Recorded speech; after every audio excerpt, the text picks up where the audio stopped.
There's a factory in central China that can build 500,000 iPhones in a single day. It's called Zhengzhou. Workers call it something else, iPhone City. 200,000 people, one campus running around the clock.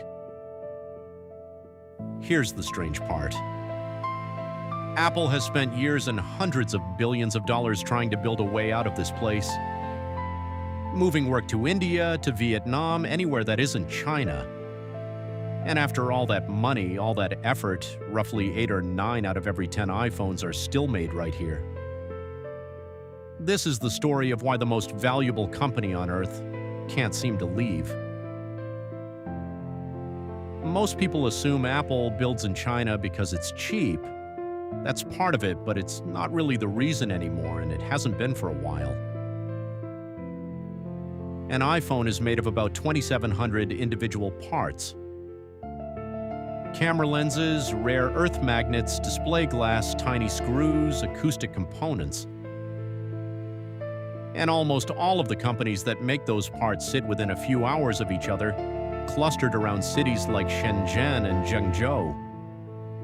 This didn't happen by accident. It took Apple, and specifically a man named Tim Cook, roughly 2 decades to build. Cook wasn't CEO when this started. He was Apple's operations chief, the guy responsible for getting products made and shipped. And he made a bet that this part of China could do something no other place on Earth could. Build at a scale and a speed that felt almost impossible. Factories there routinely hit production yields above 98%. When Apple compared that same process running in an Indian facility, reports found close to half the parts coming off the line were getting rejected before they were even good enough to ship to final assembly.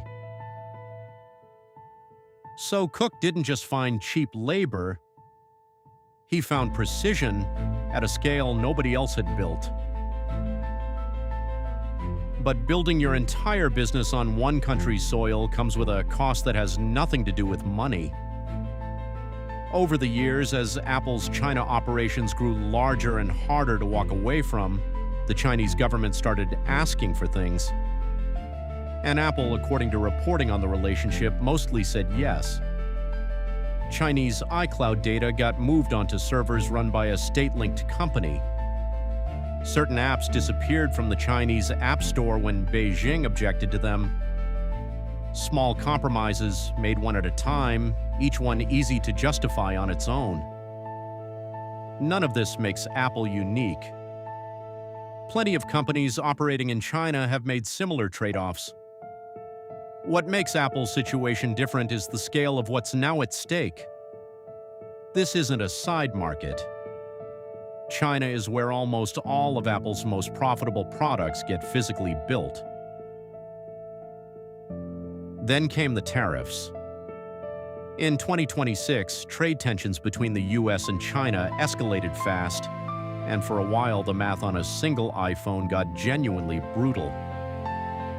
At the peak, import duties on Chinese-made electronics pushed the added cost of bringing a single iPhone into the US up by several $100s. On a phone that already sold for close to $1,000, Apple couldn't just shrug this off. Roughly a third of all iPhones sold worldwide end up in American hands, which meant the company was staring at a scenario where its single biggest market and its single biggest factory were suddenly on opposite sides of a trade war. This is the moment the escape really started. Not as a long-term strategy anymore, but as an emergency. Apple's answer was enormous. A pledge to spend more than $500 billion inside the United States over 4 years. New server facilities in Texas. Expanded chip partnerships in Arizona. A serious, well-funded attempt to build American manufacturing muscle that Apple simply hasn't needed in a very long time. At the same time, the India push accelerated hard. In 2025 alone, Apple's Indian assembly output jumped by more than half. And the country now builds roughly a quarter of all iPhones made worldwide, up from practically nothing just a few years earlier. But here's the catch nobody puts on the highlight reel.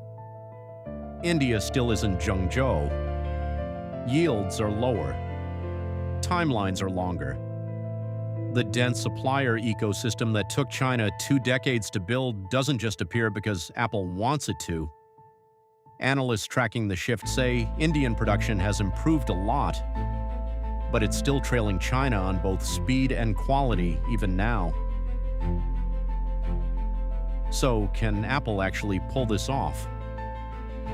Probably eventually for some of it. The simpler products, AirPods, some Mac assembly, are already shifting to Vietnam and elsewhere at a real pace. But the most advanced, highest margin products, the ones that make Apple the company it is, are still tied to Zhengzhou in ways that took 20 years to build and won't unwind in 2 or 3. Tim Cook built the most efficient supply chain the tech industry has ever seen. He also, without necessarily meaning to, built a dependency that a $500 billion check can't undo overnight. Maybe that's the real lesson here.